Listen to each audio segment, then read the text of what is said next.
बिस्मिल्लाहिर्रहमानिर्रहीम। आज का जो हमारा टॉपिक है वो है एग्जाम्पल 3। तो एग्जाम्पल जो 2 और 1 है, बिल्कुल इससे पीछे अगर आप प्ले लिस्ट में जाएँ तो जहाँ पे आप ये वीडियो देख रहे हैं बिल्कुल इसके जो पीछे जो प्रॉब्लम्स थे वो उसमें हम लोगों ने प्रेजेंट वैल्यू फाइंड की है, हमने आर फाइंड किया यानी उसकी इंस्टॉलमेंट फाइंड की, और यहाँ पर हम देखते हैं कि इस क्वेश्चन के अंदर हमें क्या फाइंड करना है। तो आइए सबसे पहले वही तरीका कार है कि आप वीडियो को पॉज करके एक बार इसको खुद पढ़ लें और गेस करें कि क्या गिवन है, क्या हमें फाइंड करना है, और उसके बाद हम शुरू करते हैं। आइए शुरू करते हैं। क्वेश्चन यहाँ पे बात कर रहा है कि the current price of a bike is 25,000 rupees. एक बाइक है, उसकी जो करंट प्राइस है, करंट प्राइस होती है नाउ प्राइस यानी अभी की कीमत, करंट है ना यानी अभी की कीमत। तो जो अभी की है, जो नाउ प्राइस होती है, जो करंट प्राइस होती है, वो इनफैक्ट क्या होती है, आज की वैल्यू। तो जो आज की वैल्यू तो उसे कहते हैं प्रेजेंट वैल्यू। तो पीवी हमें यहाँ पर मिल गया, प्रेजेंट वैल्यू हमें क्वेश्चन में मिल गई। तो उसकी आज की कीमत उसने बाइक की दे दी। अब वो कहते हैं हाउ मेनी एनुअल इंस्टॉलमेंट्स। जब इंस्टॉलमेंट की वो बात कर रहा है तो यहाँ से पता चला कि एन्युटी का क्वेश्चन है। इंस्टॉलमेंट एन्युटी में तो इंस्टॉलमेंट्स आती हैं। अब एन्युटी है, लेकिन कौन सी एन्युटी अभी तक हमें यहाँ तक तो नहीं पता चला। आगे देखते हैं कि हमें पता चल जाए कि ये ऑर्डिनरी है या कौन सी है। अच्छा, मैंने परपेचुअली क्यों नहीं कहा, क्योंकि उसने in how many annual instalment, how many क्या है, मतलब एन इसमें आ रहा है। एन तब आता है जब कोई एंड पॉइंट होता है, तो मीन्स के परपेचुअलिटी तो बिल्कुल नहीं है, लेकिन ऑर्डिनरी या ड्यू उन दोनों में से कोई एक हो सकती है। तो हम क्वेश्चन पूरा पढ़ेंगे तो पता चलेगा कि ये ऑर्डिनरी है या ड्यू है। एक बात पता चला है कि एन्युटी का क्वेश्चन है जिसके अंदर प्रेजेंट वैल्यू दे रखी है। अच्छा, in how many annual instalment, how many से पता चला एन हमें फाइंड करना है। पीवी 25,000 है, एन आपको फाइंड करना है। दो चीजें होगी, एनुअल इंस्टॉलमेंट ऑफ ₹5,573.01, ये है उसकी एनुअल इंस्टॉलमेंट। तो जो एनुअल इंस्टॉलमेंट होती है, सालाना एनुअल हो या क्वार्टरली हो, इंस्टॉलमेंट जो होती है वो एन्युटी होती है। इंस्टॉलमेंट को तो हम कहते हैं एन्युटी।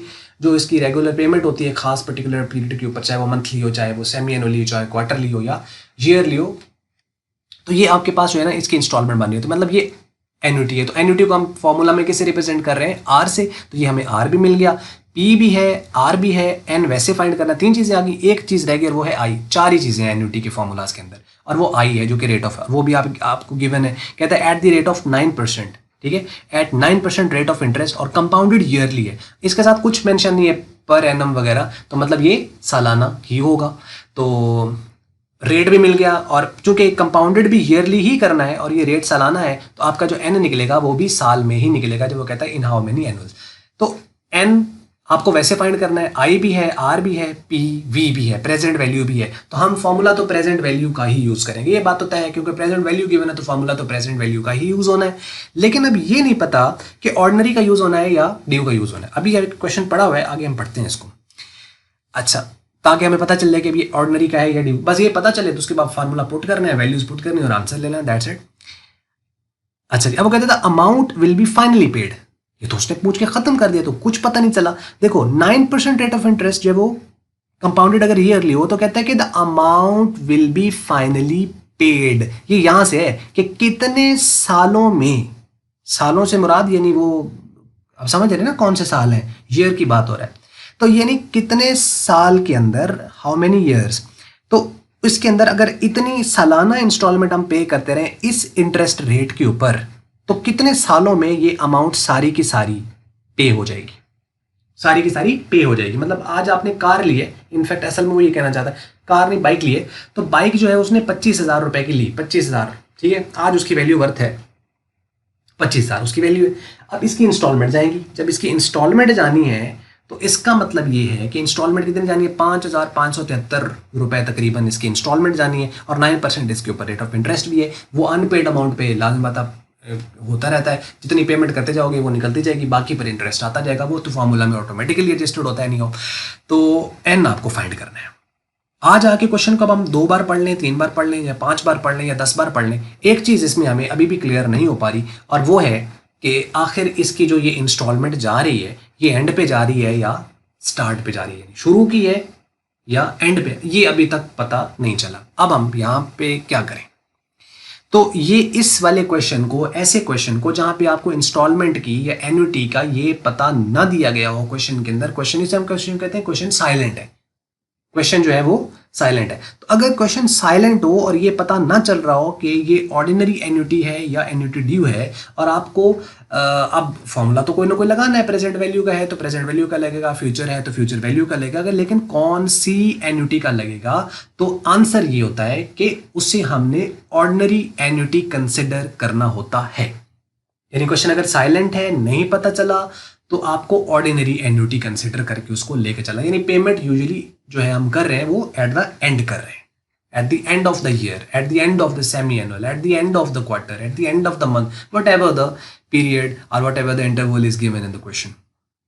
तो ये बात तो आपको यहाँ तक क्लियर होगी। अब एक चीज क्लियर होगी कि एक तो ये एन्युटी का क्वेश्चन है, और एन्युटी भी कौन सी, ऑर्डिनरी एन्युटी, चाहे मेंशन नहीं था, हमने एज्यूम कर लिया। उसके बाद फॉर्मूला कौन सा यूज करना है, प्रेजेंट वैल्यू का। क्यों यूज करना है प्रेजेंट वैल्यू का, क्योंकि आपको प्रेजेंट वैल्यू जो है वो गिवन है, जब गिवन है तो वही फॉर्मूला यूज करेंगे। अच्छा, अब ये गिवन है तो इसके साथ दो चीजें और भी होनी चाहिए, तभी हम तीसरी चीज या बल्कि चौथी चीज हम फाइंड कर पाएंगे। वो एक्स्ट्रा और जो दो चीजें हैं वो आपको आई भी दे रखा है और आर भी दे रखा है, तो एन बिल्कुल फाइंड किया जा सकता है। अब आता है उस फॉर्मूला की बारी, यहां तक समझ लगी। अब आती है फॉर्मूला की बारी। क्या वो फॉर्मूला कौन सा होता है, तो चूंकि ऑर्डिनरी का है और चूंकि प्रेजेंट वैल्यू का है, तो प्रेजेंट वैल्यू में हमें पता है 1 में से माइनस होता है और एन नेगेटिव होता है। तो क्या होगा, PV is equal to R into 1 minus 1 plus i की power minus n whole divide by I। ये है फॉर्मूला। इसको फॉर्मूला को लिखेंगे, वैल्यू पुट करेंगे, कैलकुलेशन कर लेंगे, और आपके पास जो n है वो ईयर्स में आ जाएगा। ये देखिए, PV है हमारे पास 25,000, n आपको फाइंड करना है, R आपके पास इतना है, I आपके पास ये है। चूंकि एनुअली ही कंपाउंडेड है तो इसको भी छेड़ने की जरूरत नहीं है, और ये वैसे फाइंड करना है, तो ये चूंकि रेट सालाना है तो n साल में निकलेगा। अब फॉर्मूला क्या है, PV equal to R into 1 minus 1 plus i की power minus n whole divide by I, यही फॉर्मूला है इसका। अब हम वैल्यू इसमें पुट कर देते हैं। यहाँ पे आपने 25,000 पुट कर दिया, यहाँ पे R की वैल्यू पुट कर दी 1 माइनस 1 प्लस आई है उसका 9% है, 9% पुट कर दिया, माइनस n, जो कि n तो हमें वैसे फाइंड करना है, यहाँ पे भी 9% आ गया। अब हमें इसको परसेंटेज को खत्म करना है तो 100 पे करेंगे हम इसको डिवाइड, जब हम डिवाइड करेंगे तो आ जाएगा 0.09।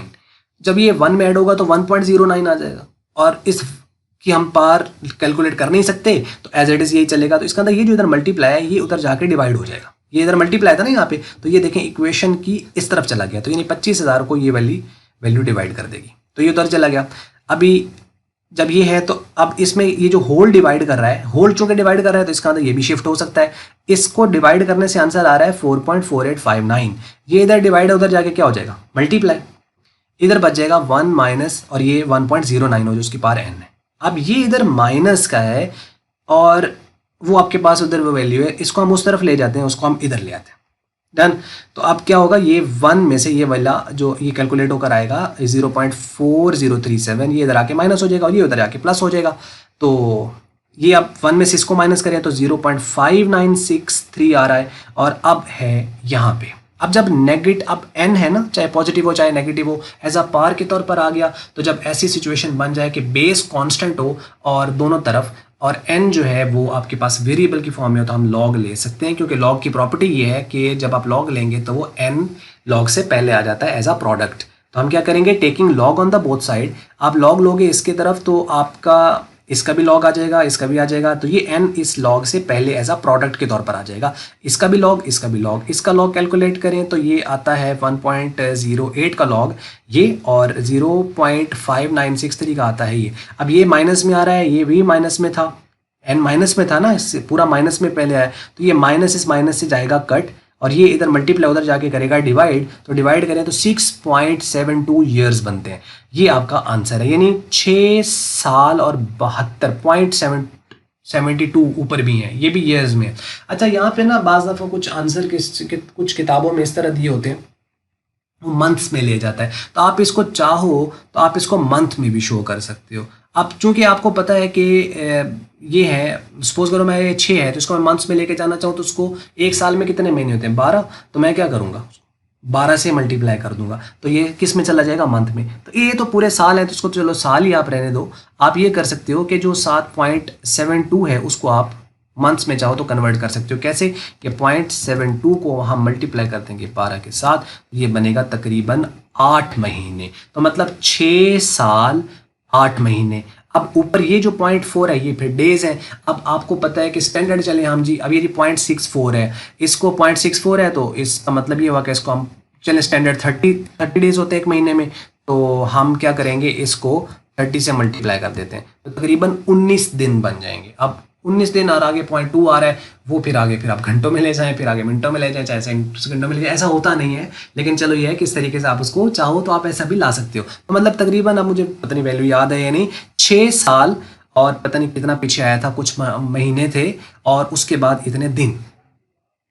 ठीक है, तो ये इसके आ जाएगा, कितने वैसे आ रहे थे पिछली ना वैल्यू भूल जाए, 0.72 मल्टीप्लाई 12 तो 8। ठीक है, यानी 8 महीने। तो ये इसके इस तरह आप चाहो तो लिख सकते हो, वरना सीधा सीधा आपका यही आंसर है 6.72 ईयर्स। तो ये आपको समझ लगी होगी बात यहाँ पर। तो एनीहो ये था क्वेश्चन। अगर आपको ये वीडियो मल्टीपीडिया की अच्छी लगी, इसको आप लाइक कर लें, शेयर कर लें दूसरों के साथ। अगर आपको अच्छी नहीं लगी है, इसको आप डिसलाइक कर दें। वीडियो देखने का आपका हमेशा की तरह बहुत बहुत शुक्रिया।